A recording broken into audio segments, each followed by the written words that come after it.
Hello everyone. Daily current affair series में आज हम लोग देखेंगे 19 से 21 मार्च 2024 के करंट अफेयर। और हाँ, चैनल को सब्सक्राइब जरूर कर ले। तो आते हैं आज के पहले करंट अफेयर पे। प्रधानमंत्री नरेंद्र मोदी को किस देश में order of the Druk Gyalpo से सम्मानित किया गया? आपके पास ऑप्शन है भूटान, ऑप्शन बी है नॉर्वे, ऑप्शन सी है इंडोनेशिया, ऑप्शन डी है मिस्र। सही आंसर यहाँ पे क्या होगा? ऑप्शन ए आपका यहाँ पे सही आंसर हो जाएगा भूटान। प्रधानमंत्री नरेंद्र मोदी को किस देश में order of the Druk Gyalpo से सम्मानित किया गया? तो ऑप्शन ए आपका यहाँ पे सही आंसर हो जाएगा भूटान। इसके अलावा कुछ इंपॉर्टेंट पॉइंट देख लेते हैं। प्रधानमंत्री नरेंद्र मोदी पहले फॉरेन लीडर बने हैं जिन्हें ये अवार्ड मिला है। इसके अलावा प्रधानमंत्री श्री नरेंद्र मोदी और भूटान के प्रधानमंत्री शेरिंग टोब्गे ने थिम्पू में भारत सरकार की सहायता से निर्मित अत्याधुनिक अस्पताल Gyaltsuen Jetsun Pema Wangchuck mother and child hospital का उद्घाटन किया। अगले क्वेश्चन पे आते हैं। हाल ही में ग्रामीण विकास मंत्रालय ने महिलाओं को आत्मनिर्भर बनाने के उद्देश्य से किसके साथ समझौते पर हस्ताक्षर किए हैं? आपके पास ऑप्शन है वर्ल्ड बैंक, ऑप्शन बी है नीति आयोग, ऑप्शन सी है जेपल, ऑप्शन डी है इनमें से कोई भी नहीं। सही आंसर क्या होगा? ऑप्शन सी आपका यहाँ पे सही आंसर हो जाएगा जेपल। और जेपल का मतलब क्या हुआ? Abdul Latif Jameel, PAL stands for poverty action lab. हाल ही में ग्रामीण विकास मंत्रालय ने महिलाओं को आत्मनिर्भर बनाने के उद्देश्य से किसके साथ समझौते पर हस्ताक्षर किए हैं? तो जेपल के साथ। ऑप्शन सी आपका यहाँ पे सही आंसर होगा। अगले क्वेश्चन पे आते हैं। राष्ट्रीय दूरसंचार नीति अनुसंधान नवाचार और प्रशिक्षण संस्थान NTI-PRIT ने किस संस्थान में 5G use caseless awareness and pre commissioning readiness पर कार्यशाला आयोजित की है? आपके पास ऑप्शन है IISc में, option B IIT Jammu, option C IIT Guwahati, option D IIT Gandhinagar. सही आंसर क्या होगा? ऑप्शन डी आपका यहाँ पे सही आंसर हो जाएगा IIT गांधीनगर में। राष्ट्रीय दूरसंचार नीति अनुसंधान नवाचार और प्रशिक्षण संस्थान ने किस संस्थान में 5G use caseless awareness and pre commissioning readiness पर कार्यशाला आयोजित की है? तो IIT गांधीनगर में। ऑप्शन डी आपका यहाँ पे सही आंसर होगा। अगले क्वेश्चन पे आते हैं। विश्व जल दिवस वर्ल्ड वाटर डे 2024 का विषय क्या है? आपके पास ऑप्शन है water is everything, option B है water for peace, option C है save water save earth, option D है नन ऑफ दीज इनमें से कोई भी नहीं। सही आंसर क्या होगा? ऑप्शन बी आपका यहाँ पे सही आंसर हो जाएगा वाटर फॉर पीस। विश्व जल दिवस 2024 का विषय क्या है? तो ऑप्शन बी आपका यहाँ पे सही आंसर हो जाएगा water for piece. World water day कब मनाते हैं? 22 मार्च को। 2024 की थीम क्या है? Water for piece. और जो वर्ल्ड वाटर डे है इसका सेंट्रल फोकस क्या है? कौन से सस्टेनेबल डेवलपमेंट गोल पे है? तो आंसर क्या होगा? सस्टेनेबल डेवलपमेंट गोल सतत विकास लक्ष्य 6 पे। और SDG 6 में क्या है? Water and sanitation for all. और कब तक इसे अचीव करना है? 2023 तक। तो ये सारे पॉइंट इंपॉर्टेंट है, आपको याद रखने हैं। सस्टेनेबल डेवलपमेंट गोल 6 में क्या है? Water and sanitation for all. और कब तक इसे अचीव करना है? 2030 तक। अगले क्वेश्चन पे आते हैं। राष्ट्रीय प्राणी उद्यान नई दिल्ली ने किस दिन अंतर्राष्ट्रीय वन दिवस इंटरनेशनल डे ऑफ फॉरेस्ट मनाया है? आपके पास ऑप्शन है 21 मार्च 2024 को, ऑप्शन बी है 11 मार्च 2024, ऑप्शन सी है 19 मार्च 2024, ऑप्शन डी है 12 मार्च 2024। सही आंसर यहाँ पे क्या होगा? ऑप्शन ए आपका यहाँ पे सही आंसर हो जाएगा 21 मार्च 2024 को। राष्ट्रीय प्राणी उद्यान नई दिल्ली ने किस दिन इंटरनेशनल डे ऑफ फॉरेस्ट मनाया है? तो इंटरनेशनल डे ऑफ फॉरेस्ट कब मनाते हैं? 21 मार्च को। ऑप्शन ए आपका यहाँ पे सही आंसर होगा। और इस बार की थीम क्या है? Forest and innovation new solutions for a better world. तो ये थीम इंपॉर्टेंट है, आपको याद रखने हैं। अगले क्वेश्चन पे आते हैं। विश्व मेट्रोलॉजिकल दिवस किस दिन मनाया जाता है? आपके पास ऑप्शन है 20 मार्च, ऑप्शन बी है 21 मार्च, ऑप्शन सी है 23 मार्च, ऑप्शन डी है 12 मार्च। सही आंसर क्या होगा? ऑप्शन सी आपका यहाँ पे सही आंसर हो जाएगा 23 मार्च को। वर्ल्ड मेट्रोलॉजिकल डे किस दिन मनाया जाता है? तो ऑप्शन सी आपका यहाँ पे सही आंसर होगा 23 मार्च को। और 2024 की थीम क्या है? At the front line of climate action. तो ये थीम आपको याद रखना है। वर्ल्ड मेट्रोलॉजिकल डे 2024 की थीम क्या है? At the front line of climate action. अगले क्वेश्चन पे आते हैं। चौथा संघाई सहयोग संगठन स्टार्टअप फोरम किस शहर में आयोजित किया गया? आपके पास ऑप्शन है। ऑप्शन है गुवाहाटी, ऑप्शन बी है नई दिल्ली, ऑप्शन सी है संघाई, ऑप्शन डी है उदयपुर। सही आंसर यहाँ पे क्या होगा? ऑप्शन बी आपका यहाँ पे सही आंसर हो जाएगा, नई दिल्ली में। चौथा संघाई सहयोग संगठन स्टार्टअप फोरम किस शहर में आयोजित किया गया? तो ऑप्शन बी आपका यहाँ पे सही आंसर होगा, नई दिल्ली में। अगले क्वेश्चन पे आते हैं। माजुली मास्क जिसे हाल ही में जीआई टैग मिला है, निम्नलिखित में से किस राज्य से संबंधित है? आपके पास ऑप्शन है। ऑप्शन है असम, ऑप्शन बी है हरियाणा, ऑप्शन सी है मध्य प्रदेश, ऑप्शन डी है उड़ीसा। सही आंसर यहाँ पे क्या होगा? ऑप्शन ए आपका यहाँ पे सही आंसर हो जाएगा, असम।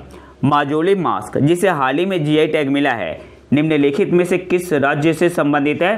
तो ऑप्शन ए आपका यहाँ पे सही आंसर हो जाएगा, असम। इसके अलावा माजुली मनुस्क्रिप्ट पेंटिंग को भी जीआई टैग मिला है। पेंटिंग को भी जीआई टैग मिला है। अगले क्वेश्चन पे आते हैं। हाल ही में केंद्रीय मंत्री अर्जुन मुंडा ने किस राज्य में जनजातीय संस्कृति और विरासत के संरक्षण और संवर्धन केंद्र centre for preservation and promotion of tribal culture and heritage की आधारशिला रखी? आपके पास ऑप्शन है। ऑप्शन है असम में, ऑप्शन बी है उड़ीसा, ऑप्शन सी है बिहार, ऑप्शन डी है झारखंड। सही आंसर यहाँ पे क्या होगा? ऑप्शन डी आपका यहाँ पे सही आंसर हो जाएगा, झारखंड में। हाल ही में केंद्रीय मंत्री अर्जुन मुंडा ने किस राज्य में जनजातीय संस्कृति और विरासत के संरक्षण और संवर्धन केंद्र की आधारशिला रखी? तो ऑप्शन डी आपका यहाँ पे सही आंसर होगा, झारखंड में। कौन से जिले में? तो खरसावान जिले में। अगले क्वेश्चन पे आते हैं। हाल ही में किन 3 देशों की नौसेनाओं ने ओमान की खाड़ी के पास समुद्री सुरक्षा बेल्ट 2024 नामक एक संयुक्त अभ्यास शुरू किया? आपके पास ऑप्शन है। ऑप्शन ए यूएई, फ्रांस और भारत, ऑप्शन बी है चीन, अमेरिका और भारत, ऑप्शन सी है चीन, रूस और ईरान, ऑप्शन डी है इनमें से कोई भी नहीं। सही आंसर यहाँ पे होगा ऑप्शन सी, चीन, रूस और ईरान। हाल ही में किन 3 देशों की नौसेनाओं ने ओमान की खाड़ी के पास समुद्री सुरक्षा बेल्ट 2024 नामक एक संयुक्त अभ्यास शुरू किया? तो ऑप्शन सी आपका यहाँ पे सही आंसर होगा, चीन, रूस और ईरान ने।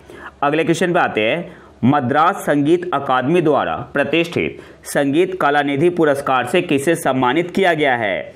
आपके पास ऑप्शन है। ऑप्शन है थोडूर मदबूसी कृष्णा, ऑप्शन बी है केवी कृष्णा प्रसाद, ऑप्शन सी है पंडित गणपति भट्ट, ऑप्शन डी है इनमें से कोई भी नहीं। सही आंसर क्या होगा?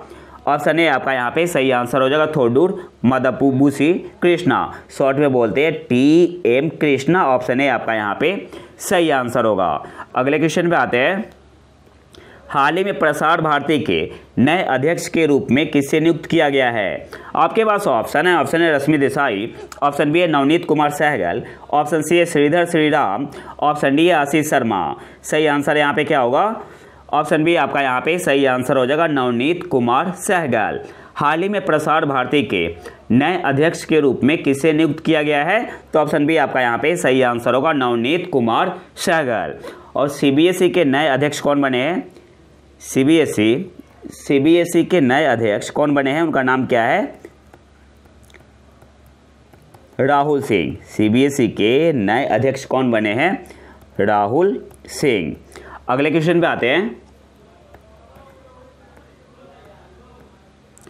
हाल ही में भारत के प्रधानमंत्री ने किस राज्य में मिशन पाम ऑयल के तहत पहली ऑयल पाम प्रोसेसिंग मिल का उद्घाटन किया?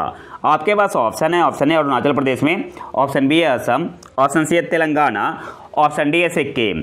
सही आंसर यहाँ पे क्या होगा? ऑप्शन ए आपका यहाँ पे सही आंसर होगा, अरुणाचल प्रदेश में। हाल ही में भारत के प्रधानमंत्री ने किस राज्य में मिशन पाम ऑयल के तहत पहली ऑयल पाम प्रोसेसिंग मिल का उद्घाटन किया? तो अरुणाचल प्रदेश में। ऑप्शन ए आपका यहाँ पे सही आंसर होगा। अगले क्वेश्चन पे आते हैं। यूरोपीय संघ ने किस देश के साथ एक ऐतिहासिक साझेदारी समझौते की घोषणा की है जिससे उत्तरी अफ्रीकी राष्ट्र के साथ ब्लॉक के रिश्ते में सुधार होगा और उस देश की लड़खड़ाती अर्थव्यवस्था का समर्थन करने और साझा चुनौतियों का समाधान करने के लिए एक पर्याप्त फंडिंग पैकेज का अनावरण किया जाएगा। तो किस देश के साथ? ऑप्शन बी आपका यहाँ पे सही आंसर हो जाएगा, इजिप्ट के साथ।